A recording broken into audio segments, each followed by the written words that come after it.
Кутмандуу кечиңиздер менен түз эфирде жаңылыктардын кечки топтому менен тааныштырабыз. Алгач бүгүнкү чыгарылыштын кыскача мазмуну.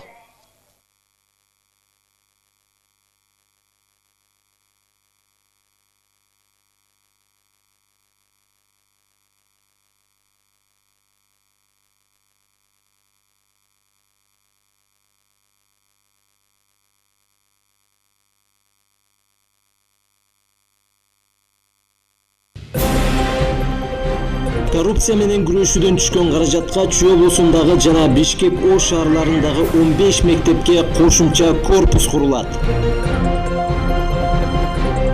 Ички иштер министрлигинин маалыматына караганда, банкоматтарды талкалоо жана акча каражаттарын урдоо менен алектенген кылмыштуу топ кармалды.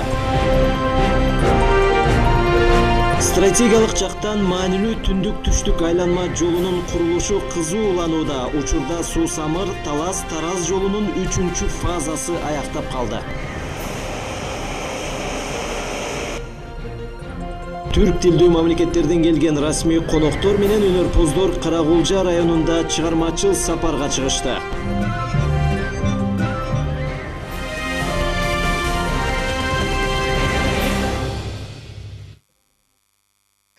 Коррупция менен күрөшүүдөн түшкөн каражатка Чүй облусундагы жана Бишкек Ош шаарларындагы 15 мектепке кошумча корпус курулат.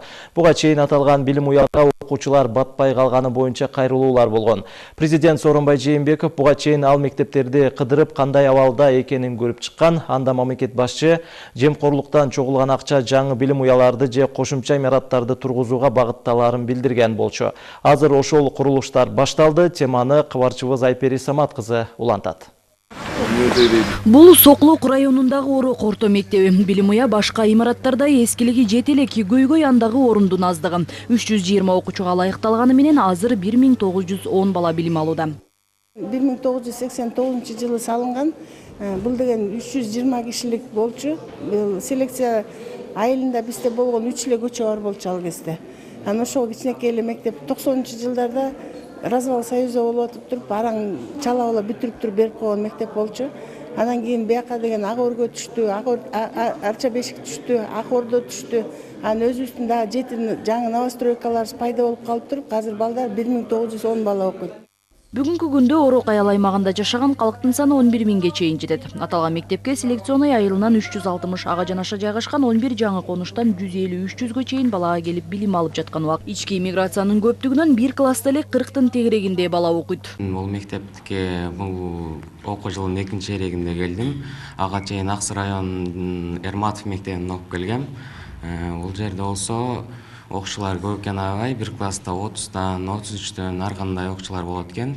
Айылда болсо 20-25 окуучу болуп, адамдын окуучулардын саны аз болчу. Бул жерде окуучулар көп болуп, жаңы мектеп түшсө аябай сонун болмок. Кийинки белгилер -X-ке көйсө канча болот? Азыркы тапта окуу процесси 3 исмен менен өтөт. Алгачкы исмен 7:15 башталып, сабактар башка мектептерден айырмаланып 40 мүнөттө аяктайт. Кышында болсо кар болуп, караңкы түн болгондуктан ал учурда мектепке үшүп эртең менен суукта келинет маршрутка менен. Орундардын жетишпегендигине байланыштуу мектептин жер төлөсүнө дагы класстар даярдалган. Окуучулардын көптүгүнөн бүгүнкү күндө 3 исмен менен окутуп жаткан билим уялардын саны 400. Ал эми өлкө боюнча иштеп жаткан мектептер жалпысынан 2250дөн ашык. 45 жылда 18%га көбөйүп, бүгүнкү күндө миллиондон ашык бала биздин мектептерибизде окуп жатат. Ошондуктан биз билим берүү системасы аябай мындай жаңы мектептерге муктажбыз. Биздин мамлекет башчыбыз өзү бул маселени дагы көзөмөлгө алып, азыркы жаңы түзүлгөн коррупцияга каршы фонд түзүлүп, ошол фондко түшкөн каражаттын эсебинен жаңы мектептер курулат деп айтылган.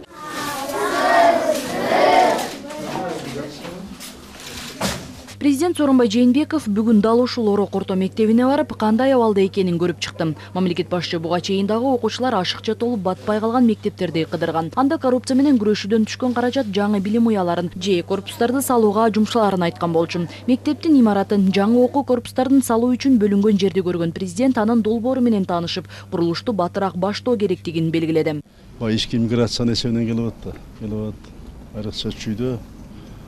Ошон үчүн өткөндө кыдырып, анан кийин көрүп Бишкек шаарында. Анан комиссия түзүлгөн, Медведевскийден комиссия түзүлүп, ошол комиссия деп чыкты азыр. Сунуш кылды да. Сунуш кылышты. Эми ошодон чыкпаш керек да. Ошодон эң биринчи кайра керек болсо ошол жерге салыныш керек. Акча бар. Атайы бөлүнгөн. Бишкек менен чүйгө бөлүнгөн акча бар. Андан тышкары республика бюджеттен кетип атат. Ошону ачык айкылдык тенде жакшы уюштуруш керек. Буну тездетип салыш керек мектепти. Жаңы курула турган корпус 500 окуучуга ылайыкталган. Бардык шарттар менен салынмакчы. Сметалык баасы 120 миллион 200 миң сом. Тендер жарыяланып, курулушту 1,5 айдын ичинде баштоо пландалууда. Президент Сооронбай Жээнбеков Орок орто мектебиндегидей абалдагы номер 59 билим уяга дагы барды. Аталган жай мындан 57 жыл мурда пайдаланууга берилген. Мектеп долбоор боюнча 400 окуучуга эсептелсе, азыр анда 1112 бала билим алат. Эми 150 орунду кошумча имарат куруу пландалууда. Мындан сырткары дагы Чүйдө жана Бишкек, Ош шаарларында 15 жаңы корпус курулат. Мекемелер аралык комиссиянын талдоосунун жыйынтыгында кошумча корпустар төмөндөгү мектептерге курулат. Бишкек шаарынын номер 12, 72 гимназия мектептерине, номер 69 гимназия комплексине, 54, 18, 59, 16 орто мектептерине, Чүй облусунун Новопавловка, Атбашы, Орок айылдарындагы орто мектептерине, Новопавловкадагы Чыңгыз Айтматов атындагы мектебине, Төмөнкү Аларчадагы мектепке, Кашка Суудагы Актанов атындагы орто мектебине, Новопогровка айылындагы номер 2 Баранов атындагы мектебине, Ош шаарынын номер 7 Нариман гимназия мектебине. Эске салсак, былтыр коррупцияга каршы күрөштөн 5 миллиард сомдон ашык мүлк жана акча кайтарылган. Атайын эсепке түшкөн каражатты финансы министрлиги бөлүп берүүдө. Өлкөдө социалдык мекемелердин курулушу, инфраструктуралардын жакшырышы өнүгүүгө өйүлгөн. Парк зоналарын көбөйтүп, көрктөндүрүү, жарыктандыруу иштерин жүргүзүүдө мэриянын аракети колдоого аларлык. Бишкек өзүнүн жашыл шаар аталышын кайра калыбына келтириши керектигин президент Сооронбай Жээнбеков Ордо каланын түштүк тарабындагы парк уюштурула турган жерге капсула салып жатып белгиледи.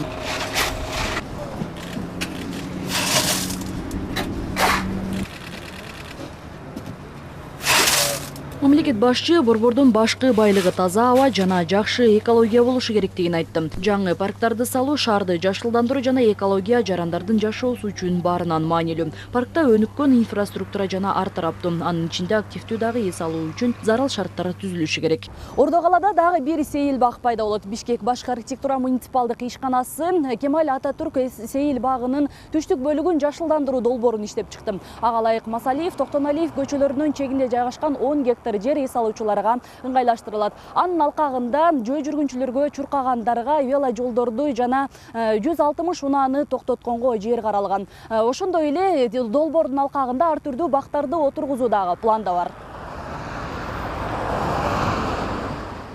Долбоорлоп аткан парк бул биринчи очередте каралган парк. Кийинки очередте болсо мунун чыгыш тарабына улантабыз бул паркты. Андан сырткары дагы биздин бир долбоорубуз бар. Бул бульвар Масалиева көчөсүнөн ЮБЧК каналына чейин караштырылган. Жалпы аянты ал бульвардыкы 7 гектар. Эске алып, мурда парк территориясы экенин, ошондуктан биз бул жерге жаңы паркты долбоорладык. Бүгүнкү күндө тротуарларды, асфальт бетон жана таман таштарды орнотуу жумуштары аткарылып жатат. Курулуш иштерин ушул жылдын 31 августуна карата аяктоо болжолдонгон. Айпери Самат кызы, Кайнар Ормонов, ФЛТР, Бишкек. Тургандардын саны 15 миңден ашат. Алардын катарын азайтуу үчүн аз камсыз болгон үй бүлөлөрдөн 1000 бала жеке менчик бала бакчаларга кабыл алынат. Бул ирет мектепке чейинки билим берүүнүн сапатын жогорулатууга багытталган. Жакынкы айларда өкмөттүк программанын алкагында кезекте турган 1000 бала жеке менчик бала бакчаларга кабыл алынат. Ал аз камсыздалган үй бүлөлөргө каралгандыктан, анын 50%-ын ата-энелер төлөсө, калган каражатты өкмөт камсыздамакчы. Биздин мекемеде 150 бала тарбияланат. Эгерде министрлик сунуштай турган болсо, биз иштешкенге даярбыз. Дагы 100 бала кабыл алууга мүмкүнчүлүгүбүз бар. Бизде тарбиялоочу жана педагогикалык адистер баары жетиштүү. Ритмика. Өкмөттүн биримдик ишеним жаратмандык программасынын алкагында мамлекеттик социалдык тапшырык долбоору иштелип чыккан. Анда жеке менчик ишканалардын кызматтарын сатып алуу каралган. Учурда буга катышууга мүмкүндүгү бар жеке менчик балдар бакчасын тандоо иши жүрүүдө. 1-июндан баштап Бишкек шаарында пилоттук түрдө ушул балдардын бала бакчага баруу иретинде жаңы долбоор иштелип чыкты. Бүгүнкү күндө 3-төн 7 жашка чейинки балдардын 40,9% гана мектепке чейинки билимди алышат. Кезекте тургандар көп. Өзгөчө Бишкек шаарында. Ошол себептен программаны ишке ашыруу Ордо калаада сынамык долбоор иретинде киргизилет. Балдардын өсүп өнүгүүсүндө эң алгачкы курак бул мектепке чейинки курак болуп саналат. Учурда ошол республика боюнча ар түрдүү программалар менен камсыздап олтуруп, мектепке чейинки билим берүү программалары менен республика боюнча 41%га жакын балдар камсыздалган. Ал эми калган балдар бакчасына муктаж. Программаны ишке ашыруу өлкөнүн билим берүү жана илим министрлигине жүктөлгөн. Кеңири маалыматты 0312 62 11 98 телефону боюнча алсаңыздар болот. Ильяс Анарбай уулу, Турар Анарбеков, ЛТР, Бишкек. Керебетте 4-төн 5-тен калганы полду уктаган балдардын видеосу Бишкектеги номер 1 Шоола балдар бакчасында тартылганы белгилүү болду. Кече-кечинде социалдык тармактарда 50дөн ашык баланын бир бөлмөдө жаткан видеосу тараган. Андан бир керебетте 4-5тен бала узун туурасынан жатып калганы полду уктап атканын көрүүгө болот. Балдардын үстүн да жууркан менен жабышкан эмес. Бул соц тармак колдонуучуларынын наразычылыгын жаратып кызуу талкууланууда. Аталган бала бакча Бишкектин Жакабелиндеги Кудайберген базарында жайгашкан. Бакчанын директору Айнагүл Малдыбаева видео ошол жерде тартылганын тастыктады. Мамлекет жетекчилеринин маанилүү милдеттеринин бири мыйзамсыз менчиктештирилип алган балдар бакчаларын кайтаруу иштери жүрүп жатат. Жаңы балдар бакчалар курулууда. Ушул жылы мамлекеттик курулуш агенттиги республика боюнча 32 балдар бакчаларын курууну пландаштырууда. Документтерди кабыл алуу боюнча бюрократиялык тоскоолдуктар жоюлууда. Бул иш региондордо өнүктүрүү жана саналиктештирүү жылынын алкагында иш жүзүнө ашууда. Сөз кабарчыбызда. Өлкөдө 2000ге чукул калктуу пункт болсо, алардын 121-нен гана башкы планы бар. Негизи бул милдет жергиликтүү өз алдынча башкаруу органдарына жүктөлөт. Тилекке каршы алардын каражаты жетпегендиктен башкы планды иштеп чыгуу иштери кечеңдеп жатат. Мындай документтин болушу калкка керектүү инфраструктуранын түзүлүүсү үчүн маанилүү. Ушу тапта 20 шаардын башкы планы даярдалууда. 1821 аймактык калкты биз генералдык план менен камсыз кылышыбыз керек. Андан тышкары биз мына Бишкек шаарынын ПДП деп айтабыз, проект детальный планировкасы иштелип чыгып, бүгүнкү күндө кор кеңешке бекиткенге сунушталып жатат. Дагы эле биз айтмакчыбыз, ошол Ош шаары боюнча дагы ушундай иштер алып барылат. Быйыл бир катар калктуу конуштардын башкы планы түзүлөт. Ал эми Бишкек шаарынын деталдык планын шаардык кеңеш карап жатат. Социалдык инфраструктураны жакшыртуу максатында калктуу конуштардагы план эске алынып, мектеп, бала бакча, медициналык мекемелерди салуу иштери улантылат. Алгач курулушу башталган жана авариялык абалдагы имараттар бүткөрүлөт. Ишке ашырууга мамлекеттик казнадан 1,1 миллиард сом бөлүнгөн. 2019 жылга план коюлганда караганда бизде деген 400дөн ашык объекттерибиз бар. Анын баарын бүткөрүүгө 13 миллиард сомдон тышкары акча керек бизге бүтүрүшкөнгө. Бюджеттин тарабынан тыйын каражат чечилгенине жараша иш алып барылат, бирок биз деген жүзөлүү объекттин ылдый эмес бүтүргөнгө аракет кылабыз быйылкы жылдагы. Курулуш тармагындагы эксплуатацияга кирген объекттерди баалоо, кыймылсыз мүлк жайларын куруу жана долбоорлоого документтерди берүү иши жеңилдеди. Мамлекеттик курулуш агенттигинин алдында бирдиктүү терезе ачылды. Мындан ары өрт, өнөр жай коопсуздугу, экологиялык архитектуралык курулуш жана инженердик экспертиза бир жерден жүргүзүлөт. Муну менен убакыт үнөмдөлмөкчү. Бирдиктүү терезе 2008 жылы киргизилген болчу да, курулуш тармагында.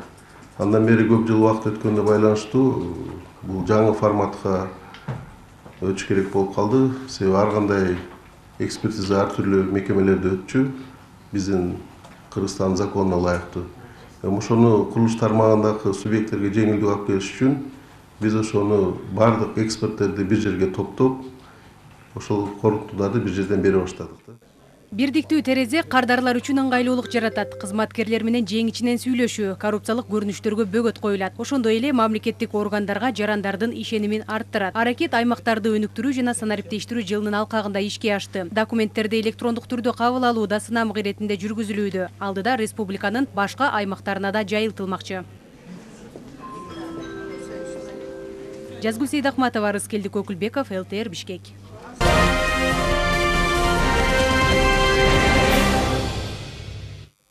Баткендеги Кыргызстан менен Тажикстандын чегарасында абал туруктуу деп билдирет мамлекеттик чегара кызматы. Кече 22 апрелде Тажикстан менен чегарадагы Кыргызстандын Аксай айылынын 9 жаштагы тургунун тажик жараны Тажикстандын аймагына алып кирип кетип кайра жеткирип берген. Жарым саат воорукта болгон бала учурда ооруканада, ал эми баланы алып кеткен жаран кармалганын жана кылмыш иши козголгонун Баткен облустук ички иштер башкармалыгы маалымдайт.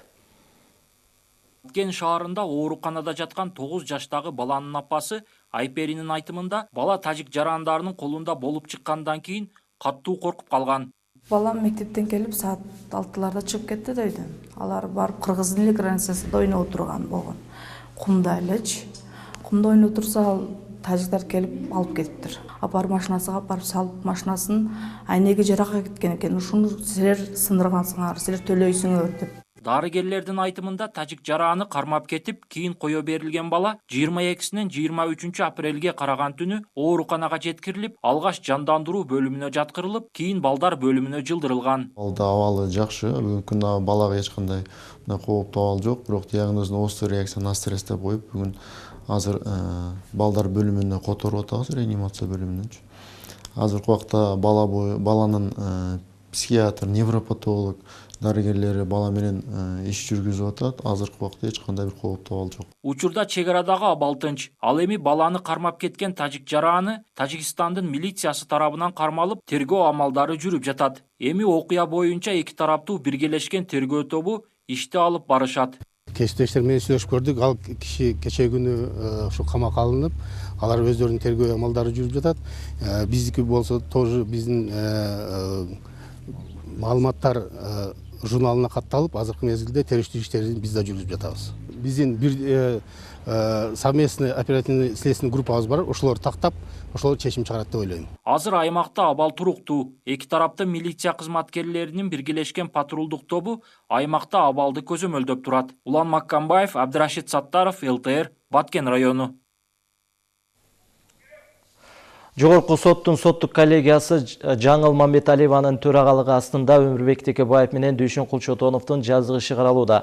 Ага жылдын башынан баштап күчүнө кирген жаңы кодекстер негиз, ушундай эле жаңы жагдайга байланыштуу Садыр Жапаровдун дагы иши карала баштады. Буга чейин анын жактоочусу Базарбеков жаңы жагдай боюнча кароо жөнүндө арыз менен кайрылган. Мындан тышкары жазык аткаруу мамлекеттик кызматынын номер 1 мекемеси бул боюнча сунуш берген. Соттук отурумдун жүрүшүндө жактоочу соттук коллегиянын бир судьясына ишенбөөчүлүк көрсөтүү өтүнүчүн билдирди.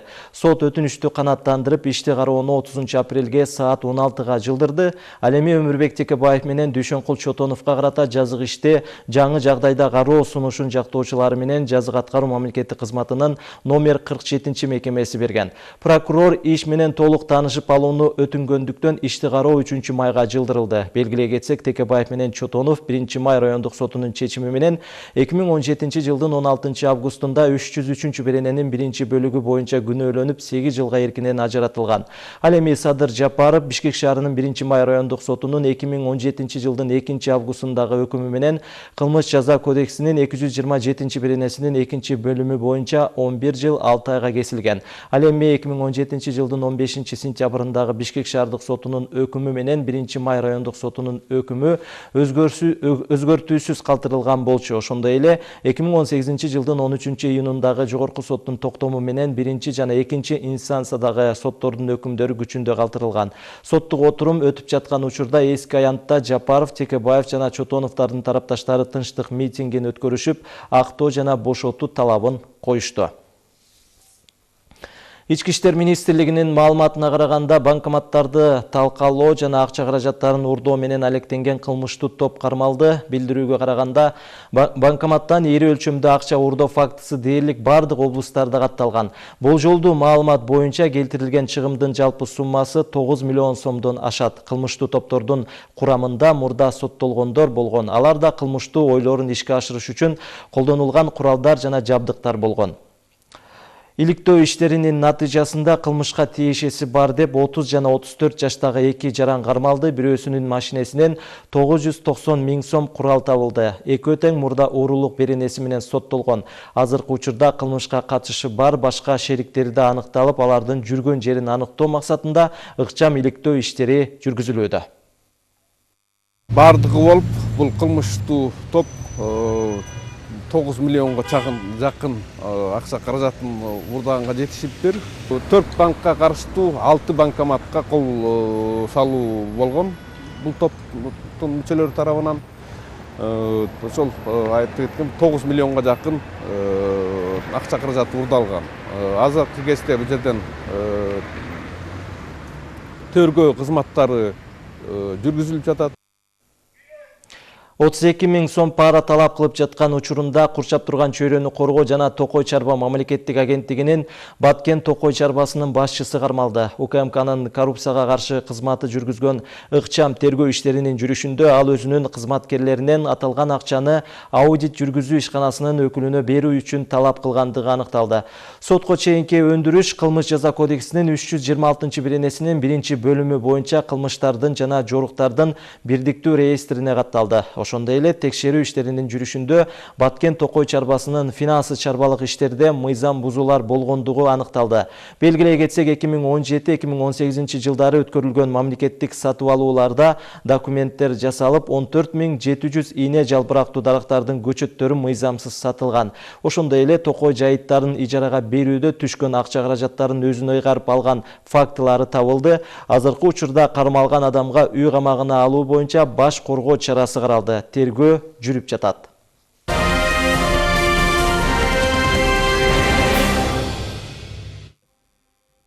Стратегиялык жактан маанилүү түндүк-түштүк айланма жолунун курулушу кызууланууда.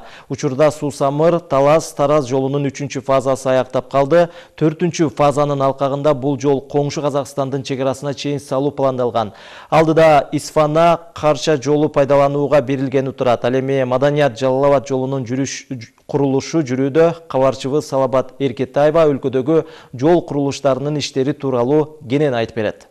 Бул жол аркылуу көбүнчө Бишкек шаарынын жана Ош облусунун тургундары катташат. Жол өңгүл-дөңгүл болгондуктан айдоочулар унаа тетиктерин дайыма жанына алып жүрүүгө мажбур эле. Эми Минтеп Бишкек-Ош автожолунун Бүргөндүү айылына чейинки бөлүгү оңдоло баштап, айдоочуларды кубанычка бөлөдү. Сапаттуу жол болуп калса, анан Кыргызстан өзүнө эле жакшы да.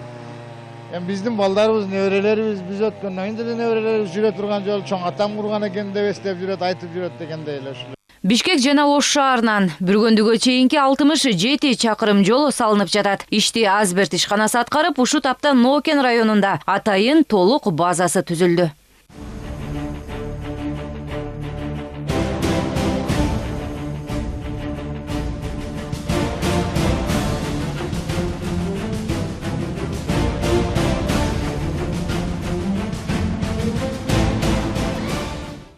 Мындай иштер Кара-Балта Бишкек жолунда дагы жүрүүдө. Аны Кытайлык China Railway компаниясы аткарып жатат. Алар 45 чакырым жолду жаңылайт. Бүгүнкү күндө анын 15 чакырымы бүткөрүлдү. Талас эли көбүнчө казак Тараз шаары менен соода саттык жумуштарын жүргүзөт. Ушул жумушту эртерээк баштап, ушуну жакшы бүтүрүп, качественный кылып бүтүрүп берсе жакшы болот эле. Анан кийин мына өйдө жак жасалганы боюнча айтсак, аякта жакшы сапаттуу эле болду деп ойлойбуз. Азыркы тапта Суу-Самыр Талас Тарасы жолунун 3-чү фазасы аяктап калды. 4-чү фазасында аталган каттам Казакстандын чек арасына чейин курулмакчы. Ушундай эле жолдордун салынышы Ысык Көл облусунда дагы жүрөт. Бул аймактагы Шакекче жолунун түштүк бөлүгүн куруу боюнча техникалык экономикалык негиздемеси даярдалууда. Бул каттамдын өлкө үчүн мааниси чоң, айрыкча туризмге оң таасирин тийгизет дешет серепчилер. Балыкчы корунду салынып келатат. Ички каржылоо менен эмосу тышкы каржылоо деле азыр каралып атат. Аркы Караколго чейин болсо улап кеткидей жолду. Ал уланып кетсе, ал эртең күнү туристтик потенциал деп атпайбызбы? Чет мамлекеттен келгенде болсо ушул жакшы жол менен жүрүп, жол болсо мындай келип эле чет мамлекеттин жарандар бүт эле айткан эле жолуңар болбойт го такыр эле. Чуңкур экен, тигиндей экен, мындай экен деп ошолордун баарын оңдош керек. Аны менен катар Ош, Баткен, Исфана, Худжант жол коридорун реабилитациялоо боюнча курулуш иштери жүрүүдө. Долбоордун биринчи баскычында Ош жана Баткен облустары менен Тажикстандын Согди аймагынын чек аралык каттамдарын кайра калыбына келтирүү болжомдолгон. Долбоордун алкагында жогоруда аталган жол курулуулардан болжол менен 56 чакырым такталып жатат. Исфана Кайрагач көзөмөл өткөрүү пункту, ошондой эле Баткенден Төрткөлгө чейин жана Баткенден Кызыл Бел көзөмөл өткөрүү жайына чейинки аралык жолдор реабилитацияланат. Кыргызстандагы эң чоң долбоорлордун бири бул түндүк-түштүк альтернатива жолу. Азыр аталган каттамда курулуш иштери жүрүп жатат. Түндүк-түштүк альтернатива жолунун жалпы узундугу 433 чакырым. Бул Жалалабадтан Балыкчыга чейинки аралык. Азыр биринчи, экинчи фаза боюнча иштери жүрүп жатат. Көгөр ташуусундагы курулуп жаткан тоннель 3,8 чакырым. Ошондой эле жалпы узундугу 1472 метрлик Нарын дарыясын бойлой 2 эстакадалык көпүрө курулууда. Биринчиси 282 чакырымындагы узундугу 1076 метр болгон көпүрө. Экинчиси 285 чакырымындагы узундугу 396 метрлик көпүрө. Түндүк-түштүк альтернатива жолун 2021 жылы аяктоо пландалып жатат. Натыйжада өлкөнүн эки этабын бириктирген каттам 100 чакырымга кыскармакчы. Башкысы сапат. Бул жолдун талапка ылайык курулушун президент өкмөт башчы кезинде катуу көзөмөлгө алуу зарылдыгын белгилеген. Анткени альтернативдүү жолдун курулушу өлкөнүн транспорттук көз карансыздыгын бекемдөөдө, тышкы жана ички транспорттук байланыштарды жеңилдетүүдө чоң мааниге ээ. Ысык Көл Шакекче автожолунун түштүк бөлүгүн куруу боюнча техникалык экономикалык негиздемени даярдоо иштери башталды. Ички жолдорду оңдоодо абдан актуалдуу, айрыкча алыскы бийик тол райондордун борборлорунда акыбалы абдан оор. Ошон үчүн мына 17 жылы биз чечим кабыл алганбыз. Ошол жылы 90% аткарганбыз. Ар бир райондун борборунда 3 километрге чейин асфальт басуу. 18 жылы ушул 50%га калып калды. Ушул маселени колго алып, 19 жылдан баштап ар бир райондун борборунда асфальт басуу 3 километрден төмөн эмес болуш керек. Буну колго алыш керек өкмөт. Өлкөдөгү жол курулуштары экономикалык жактан өнүгүүгө түрткү берет. Жакын арада Исфана Карагач жолу аяктайт. Царес коридорлору алкагында түп кеген жолун куруу долбоору боюнча донорлор менен макулдашуу процедуралары жүрүп жатат. Ал эми Талас жана Нарын облустарынын ортосундагы каттамдарды жакшыртууга багытталган Арал Суу-Самыр жолун куруу боюнча донорлор менен сүйлөшүүлөр башталды. Салабат Эркетаева, Чыңгыз Токторбек уулу, ЛТР Бишкек. Бүгүн экинчи калаада Ош 1 көмөк чордонунда кубаттуулугу жогору жаңы трансформатор орнотулду. Эми 1,5 миллионго жакындап бараткан шаар калкы сапаттуу электр энергиясы менен үзгүлтүксүз камсыз болмокчу. Энергетиктер андан сырткары Ош, Баткен аймактарында дагы 70 трансформаторду алмаштырууну көздөөдө. Бул трансформатордун салмагы 30 тоннадан ашуун. Бүгүн кечке дейре энергетиктер жаңы кубаттуулугу чоң трансформаторду алмаштырып, жайгаштырып бүтүшү керек. Бул үчүн алар таңзардан иштеп жатышат. Ош шаарындагы Манас-Ата кичи районун тейлеген Ош 1 көмөк чордонунда техниканы жаңылоо иштери жүрүп жатат. Энергетиктердин айтымында кубаттуулугу 16 000 киловольт трансформатор Казакстандан алынып келинип, калкты үзгүлтүксүз электр энергиясы менен камсыздоо максатында план боюнча жүрүүдө. Кышка даярдык иштери жүрүп жатат азыркы убакта. Бул жерде трансформатор эскилик жеткенине байланыштуу Biz жаңы заманбап трансформатор тап келіп, ошол орнотуп жатабыз азыр. Бул себеби 10 миңдик мощността трансформаторду 16 миң киловольттук трансформаторга коюп жатабыз. Көмөк чордондорду кубаттуулугу чоң трансформаторлорго алмаштыруу учур талабы, анткени Ош шаарында калктын саны жыл сайын өсүп, керектөөчүлөрдүн саны да көбөйүүдө. Мындан улам Ош, Баткен облустарын жана Ош шаарында жалпы 70 дана трансформаторлор алмаштырылат. Мындан сырткары 50 чакырым аба чуалгаларынын курулушу пландалууда. Ош областы, Баткен областы, Ош шаарындагы 50 километр ашыкча линияларды бул жаңы куруу маселеси караганбыз. 30 километрден ашыкча бул реконструкциялоо аба чубалгыларын алдында караганбыз. Анан кийин 6 киловольт, 10 киловольт кичинекей көмөк чордону быйылкы жылга 70 дана каралган. Бул жаңы коюу маселеси каралган. Анан кийин адан тышкары 6 киловольт, 10 киловольт көмөк чордондордун 50 данадай трансформаторду алмаштырабыз. Муну менен катар эле энергетиктер оңдоп түзөөгө байланыштуу техникаларга муктаж болгондуктан быйылкы жылы 10го жакын атайын техникалар менен камсыздалды. 2019-2020 жылдарга күз-кыш мезгилдерине даярдыктар башталып, аймактарда жүрүп жатат. Самара Асанова, Тайра Матчан уулу, ЛТР Ош шаары. Нокендин Момбеков айылында 50 орунду балдар бакчасы пайдаланууга берилди. Буга чейин айыл тургундары балдар үчүн бакчанын жетишсиздиги тууралуу жергиликтүү бийликке бир топ жолу кайрылышкан эле. Жаңы курулушту Орусияда иштеп жүргөн ишкер Момунжан Алиев каржылап, жергиликтүү айыл өкмөтүнө өткөрүп берди. Теманы аймактык кабарчыбыз Кыял Сабирахунова улантат. Бермет Апсаматова үйдө неберелери менен олтуруп, бир топ жумуштан калып убара тартчу. Андан арыда балдар бакчасынын тарбиясы, наристелер үчүн натыйжалуу. Атайын адистердин көзөмөлү менен шарттуу жайда тарбия алган жаш жеткинчектердин келечеги кең болот дейт. Бул бала бакчанын болуп калганы бизге аябай жакшы болду. Себеби балдарыбыз, келиндерибиз иштейт ал жакта, бул жакта. Булардын ушу бакчаны ачып бергенине рахмат. Бизге көп жардам болуп атат. Көп иштерибизди бүтүрүп алып атабыз.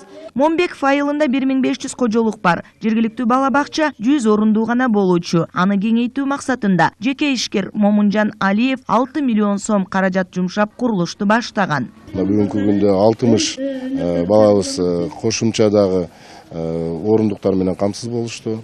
Мындан сырткары 11 дагы кошумча штат бул райондук билим берүү бөлүмү менен атайын макулдашылган, айыл өкмөтү менен макулдашып, Кыргыз Республикасынын билим берүү жана илим министрлиги тарабынан колдоого алынды.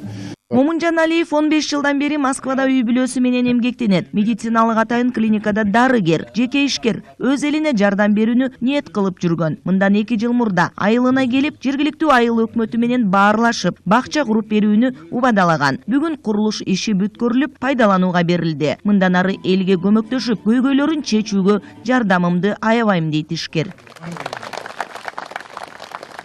Президентибиз Сооронбай Шарипович ошол региондорду өнүктүрүү жылында биз дагы ушул маселени туура tutуп, мен элим журтум патриотмун деген киши президентибиз өзү баш ушундай чечим чыгаргандан кийин биз аны колдоп кетишибиз керек. Жалпы эл колдош керек. Сөзсүз өзүң иштешиң керек. Мамлекет Кудайга шүгүр шартты жаратып берип атат. Нокен районунда жалпы 51 балдар бакчасы бар. Алардын 7-өсү жеке менчик. Учурда дагы 2 балдар бакчасы республикалык бюджеттен каржыланып курулууда. Жалпысынан 13 миң баланы бакчага жайгаштыруу муктаждыгы бар. Кыял Сабирахунова, Буркан Матов, ЛТР, Нокен районунан. Климаттык шарты катаал Теңир тоо жергесинде жаз ортолуп акырындык менен дарыялардагы суунун деңгээли көтөрүлүүдө. Ошону менен эле быйыл жаан-чачында арбан. Ал эми буга чейинки тажрыйбалар табиаттын мындай жагдайы ар кандай коркунучтар менен шартталаарын көрсөткөн. Андыктан учурда күтүлгөн кырсыктарды алдын алуу жаатындагы аракеттер күч. Сөз аймактык кабарчыбыз Бөлөкбай Шеримбековдо. 50 түтүн эли бар Учкун айыл аймагындагы терек суу участкасы Нарын районундагы кооптуу аймактардын биринен. Мындагы жер кыртысына суу оңой менен сиңбегендиктен жамгыр бир аз эле дыбыр этсе, кыйын кырдаал түзүлөт. Эң жаманы анын кесепетинен 5000 гектар айдоо аянты зыян тартышы мүмкүн. Ушундан улам өткөн жылы мында узундугу 600 метр атайын канал казылып, ал кандайдыр бир деңгээлде суу ташкындарынан коргоду. Ал эми быйыл анын жээктери габион торчолор менен бекемделүүдө. Биз былтыр могу жерге көпүрө курдук, чоң 150 эме кольцолорду коюп, атайын көпүрө салдык. Бул бир чети айылдын инфраструктурасы оңолуп атат. Сөз болуп жаткан Нарын районунда жалпысынан 36 кооптуу аймак болсо, алардын 14-ü сел каптоо коркунучунда. Андыктан жаадырган жаздын биринчи күндөрүнөн тартып эле кырсыктарды алдын алуу чаралары көрүлүп, ал кеч күзгө чейин уланат. Айрыкча түйшүктүн көбү курамы 2 чоң калктуу пункттан турган жогорудагы учкун айыл аймагына таандык. Элдин саны 6,5 миңге чамалаган бул жердеги кожолуктарды бир нече жолу суу каптап, жергиликтүүлөр кыйла эле чыгым тартышкан. Буга чейин көп каралбай калды эле, могул огороддорубузду каптап, керектен чыгып атты эле. Бияктан каналды толтуруп салчу эле. Анан ушул 2 жылдан бери бул МЧС айыл өкмөттүн жардамы менен жакшы иштер жүргүзүлүп атат. Могу жерге сайды тазалап, жаз күз тазалашат. Анткен менен сактансаң сактармын демекчи ушул тапта бир эле Нарын районунда эмес, бүтүндөй облус боюнча тиешелүү жумуштар аткарылып, ага кичүүсүнөн улуусуна чейин катышууда. Статистикалык маалыматтарга таянсак, тоо арасындагы Нарын облусунда 339 кооптуу аймак бар жана алар жылдын кайсыл мезгили болбосун өз кыялын көрсөтүшү толук ыктымал. Атайын алдын алуу жана коопсуздугун сактоо боюнча иш чаранын алкагында жүрөт. Андан сырткары бул учкун айылына бараткан жакта дагы күнчыгыш жагында 500 метр селден коргоочу канал дамба жасалып атат. Какканга муштаган бол акыркы жылдары айтылуу картнарын дайрасын жээктери желеп, ал ондогон гектар айдоо аянттарын керектүүдөн чыгарууда. Мунун кесепетинен Актылар районундагы Куртка жана Кара Ой айыл аймактарынын айрым дыйкандары өздөрүнө таандык үлүш жерлеринен кол жуушкан. Тилекке каршы азынчалардын мындай жоготуулардын ордун толтап берүү бирөөсүнүн да оюна келе элек. Бөлөкбай Шеримбеков, Бактияр Сарсаров, Нурбек Рахманов, ЛТР, Нарын облусу. Бюджеттин ички чыгашалары ички булактардын эсебинен каржыланат, гранттар менен кредиттер өнүктүрүү долбоорунан жумшалат. Бул тууралуу премьер-министр Мухаммедкалый Абылгазиев Жогорку кеңештин конституциялык мыйзамдар, мамлекеттик түзүлүш, сот укуктук маселелер жана Жогорку кеңештин регламенти боюнча комитетинин жыйыны учурунда билдирди.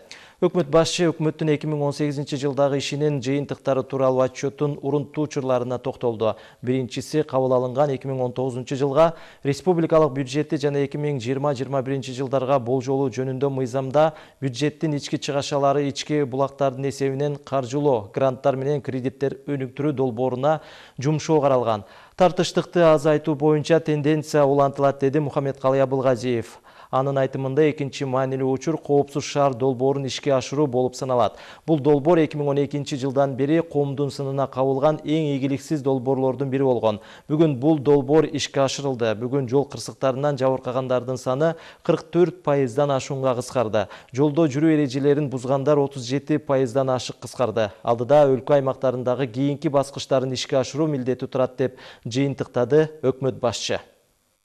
Баарыбыздын башкы максатыбыз бул каражат топтоо эмес, дагы бир жолу айтып кетерлик, бул адамдарыбыздын, жарандарыбыздын, өзгөчө балдарыбыздын коопсуздугу болгон системаны баштадык. Бул системаны айдоочуларыбыздын маданиятын, жүргүнчүлөрдүн маданиятын, жөө жүрүүчүлөрдүн маданиятын көтөрүүгө, коомдук жайларда өзүн алып жүрүүгө жакшы тарбия болот деп эсептеймин. Түрк тилдүү мамлекеттерден келген расмий коноктор менен өнөрпоздор Каракулжа районунда чармачыл сапарга чыгышты. Азербайжан, Туркия, Казакстан, Түркменистан, Өзбекстандан келген өнөрпоздору жергиликтүү калкка өнөрлөрүн тартуулашты.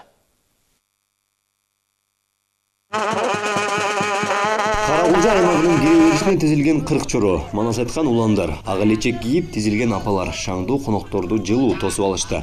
Өнөрпоздор алгач намус тийип, улуттук суусундук куруттан тамшаны айтышты. Каракулжа эли конокторду расмий жылуу тосуп алгандан соң алар аймактын борборунда келишти. Өзүңүздөр көрүп тургандай баарынын маңдайы көтөрүңкү. Эми түрк атанын балдары баары биригип, толук элге чоң концерт тартуулашат. Мында коноктор үчүн улуттук кол өнөрчүлүк, уус чеберлердин эмгектери жайылган. Кыз себи, ала кийиз, ойму, шырдак жана башка түрдүү буюмдар көргөзмө менен коноктор таанышып чыкты. Очень хорошие люди. Мен абдан кубанып турам. Бизди аябай жылуу тосуп алды. Баары сонун. Ош өнүгө берсин. Айлананы карагылачы. Таза аба, тоолор тим эле сонун. Азыр эле мен улус чеберлердин эмгегин көрүп таң калдым. Эми биз өзүбүздүн талантыбызды сиздерге көрсөтөбүз. Андан соң түрк тилдүү мамлекеттерден чогулган өнөрпоздор гала концертти башташты. Башкортостон, Сербия, Монголия, Туркменистан, Түркия, Казакстан, Өзбекстан мамлекеттеринен келген ырчы бийчилер өздөрүнүн талантын тартуулашты. Сырттан келген коноктордун бийлегендери өтө жакты, бизге баарыбызга жакшы маанай тартуулады. Биз бүгүн аябай зор кубанычта отурабыз. Аябай жагып атат. Кубанычтабыз ушу меймандарыбызга рахмат. Бизге ушул концерт коюп жатканда. Биздин жерге бизде өтө сонун майрам болуп жатат. Ушу бүткүл дүйнөлүк түрк той уюмунун биздин Кыргызстанга болгондо да биздин Каракулжага келгендеги бизди ушунчалык колкундатат жана ушунчалык ыраазыбыз. Ош шаары түрк дүйнөсүнүн маданий борбору. Эл аралык долбоорунун алкагында расмий коноктор Ош облусунун Каракулжа районуна барып, тоолуу аймакта таланттуу ырчы, оңчулардын өнөрүнө таңданды. Мында акын, жазуучу, саясий ишмерлер чыкканын Түрксойдун баш катчысы баса бергиле өттү. Бүгүндө мен Каракулжага келгенимизге өтө кубанычтымын. Неге десеңиз, мен бурундан билетин осы жердин тумалары Ырысбай, Сооронбай, өзүмүздүн менен де азыркы күндө бирге Түрксойдо жумуш иштейтин Кожокелде халық акыны, тағы басқаларды жастардан шығып атқан көп таланттар бар. Осы көп талантты берген жерге келгенімізге де бізде өте қызық. Біздің жастар танысып атыр. Салтанаттын соңунда коноктор сүмөлөк ачуу аземине да катышты. Анда кыдырата бата берип, түрк тилдүү элдердин ынтымак биримдиги түбөлүк улана беришин жараткандан тилешти. Мырзажигит Маматкерим уулу, Элияр Байназаров, ЛТР, Ош. Түрксой уюмуна Кыргыздын улуттук музыкалык аспаптары байыркы замандан тарта элдин жашоосунда колдонулуп бүгүнкү күнгө чейин жетти. Ата-бабаларыбыз комуз, кылгыяк, темир комуз, чоор сыяктуу аспаптар менен көкүрөктө жаткан сезимдерин, толгонуларын билдирген мааниси терең күүлөрдү жараткан. Оон созуп ушул аспаптардын коштоосунда ырдашып келет. Салттуу музыка жумалыгынын күн тартибинде дал ушул аспаптарга жан киргизген күүлөр туурасында сөз болмокчу. Теманы кабарчыбыз улантат. Жетиген кыргыздардын байыркы аспабы. Аны эне сайдагы кыргыздар пайдаланып, ала тоого көчкөндө аспап ошол аймакта калып калган деген маалыматтар бар. Жетиген унутта калып, бизде эми гана жаңыдан жандана баштады. Аны Кыргызстанда жайылтып жаткан жалгыз адам Жусуп Айсаев. Учурда балдар көркөм мектебинде жаш муунга унуттагы аспапты таанытуу менен алек. Консерваторияда, университетте дагы ушул студенттерге саат ачылып, өзүнчө сабак берип атабыз. Студент балдардан 4-5 чертип калды. Кичинекей жеткинчек балдардан 2-3 бала, 3-4 бала ушу жетигенде чертип үйрөнүп келатат. Кыргызстанга алып келген күндөн тарта аны менен улуттук кыргыз көчү баштаган залкар күүлөр ойнолуп келет. Ал эле эмес, жетигендин алгачкы ышкыбоздору жеке чыгармаларын аспаптын коштоосунда аткарышууда. Бир топ репертуар топтогонго аракет кылдым. Дагы да алдыда көптөгөн чыгармалардын үстүндө иштеп жаткан учурум. Ырларды дагы салып ырдаса болот экен. Анан өзүм дагы автордук бир ырларды жазып Жетиген негизи 7 кылдан турат, бирок азыр өркүндөтүлүп, чыгарманын мүмкүнчүлүгүнө жараша кылдарынын санын көбөйтүп чертсе болот. Добушу бийик, тунук, кубаттуу чыгат. Бул жетиген аспабы тизеге же столго коюлуп, бир убакта 2 кол менен чертилет. Анын кылдары 7, 12, 15ке чейин жетип, ал эми салмагы 4 килограммдан 5 килограммга чейин болушу мүмкүн. Ал эми жалпы узундугу 1,5 метрге чейин болот. Ал эми бул жыгачтан тирөөчтөрү буга чейин чүкөдөн жасалып, ал эми бул кылдар эчкинин ичегисинен болгону айрым уламыштарда айтылып келет. Бул аспап чаткан деп аталып, Хакас элинде ушу күнгө чейин чертилип келет. Ал түрк тилдүү өлкөлөрдүн улуттук аспабы катары бааланып, бүгүнкү күндө 70 өлкөдө оркестрди коштогон музыкалык инструмент катары колдонулат. Ал эми Казакстан кыргыздардан мурда эле жетигенди изилдеп, бүгүн казак элинин элдик жана заманбап музыкаларын аталган аспаптын коштоосунда элге тартуулашууда. Негизинен жетиген лирика жанрына ылайыктуу, анткени ал илгертен эле жан дүйнө азыгы катары бааланып келген. Алыстан шаршап келген қонақтарын өздерінің жаңа сарайларына түсіріп, жаңа ең бірінші жетігеніміз енді өзі басқаша аталады ғой, осы көпшілікті аспапты орындау арқылы ана адамды шаршап келген адамның емін емдеп, жаңа жан дүниесін рахатқа бөлеген, жан дүниесін кәдімгідей тынықтырған, содан кейін барып переговор дейді сондайға көшкен екен. Жалпысынан кыргыздардын улуттук музыкалык аспаптары 30га чукул. Жетигенге окшоп кайра жаралган аспаптардын катарында жыгач, ооз комуз жана чорлордун кээ бир түрлөрү бар. Учурда алар изилденип, кайрадан өнөр сүйүүчүлөрүнүн арасында жайылтууда. Ал эми салттуу музыканы коштогон жаңы аспаптардын дагы учугур эмес. Жаңы курулган аспаптар булар жанагы асатаяк, тайтуяк деген аспаптар бар да. Ушул аспаптарды дагы жаңыртып анан эми азыр ансамбльдерге, оркестрлерге коштуруп ойноп калышты. Кыргыздын улуттук музыкалык аспаптары байыркы замандан тартай элдин жашоосун коштоп, оош, кыйыш учурларда колдонулуп келет. Жай турмушта эле эмес, жоопкерчилик заманда дагы пайдаланып, согуштук аракеттерди баштаарда жана аскер башчыларынын келишин коштогон учурларда ойнолгон. Бул туурасында Манастагы согуштук эпизоддордо Герней, Сурнай, Доолбас туурасында маалыматтар арбын кездешет. Айтпөз Ыргакбек кызы, Бакыт Кыязов, ЛТР, Бишкек. Кечки жаңылыктарды жыйынтыктайбыз. Алдыда спорт кабарлары жана аба ырайы тууралуу маалымат бар. Кечиңиздер көңүлдүү улансын. Аман туруңуздар.